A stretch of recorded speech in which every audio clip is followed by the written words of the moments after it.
The images, as I expressed earlier, the images horrified us in terms of what they suggest and what they conjure up in terms of not only our nation's history, but unfortunately the fact that that page of history has not been turned entirely. But I will not prejudge the facts. I do not in any way want to impair the integrity of the investigative process. The images were horrifying? Our nation's history? I'm sorry, what? All that was in response to a Border Patrol agent trying to stop a Haitian illegal immigrant from coming into the country. Joining me now, Congressman from Louisiana, Mike Johnson, joins me.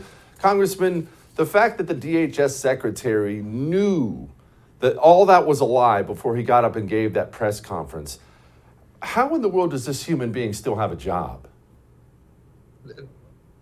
That's a great question. You know, on the House Judiciary Committee, we have addressed this with him under oath on a couple of occasions.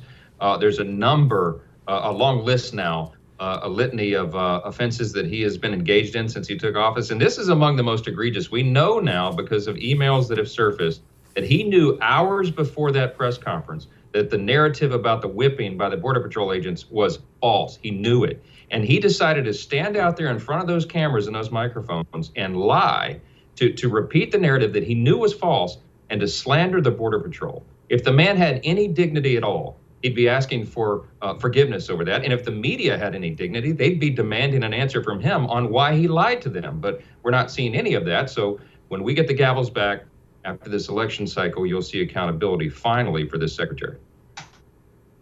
I continue to hear, I'm not putting words in your mouth at all, but I continue to hear from congressmen that I know and talk to that whenever the subject of impeachment comes up, that Mayorkas may be in very, very, very deep trouble for things that you just pointed out. Is that what you're hearing, or is that what you're doing? Well, listen, I've been clear. I've been on the record. When he was in front of us last April, I told him he'd only been on the job for a few months, and we could tell that he was either ill-equipped for the job or he was intentionally engaging in, for example, opening the border and openly defying federal immigration laws. That's a serious problem. And I told him while he was sitting in front of us in a viral video that he needed to dust off his resume because we would be in charge again. And if the Biden administration and the president did not take care of this problem, then we would have to. We have an obligation. The people are losing their faith in these institutions because of leaders like this. And I think he's just an egregious failure.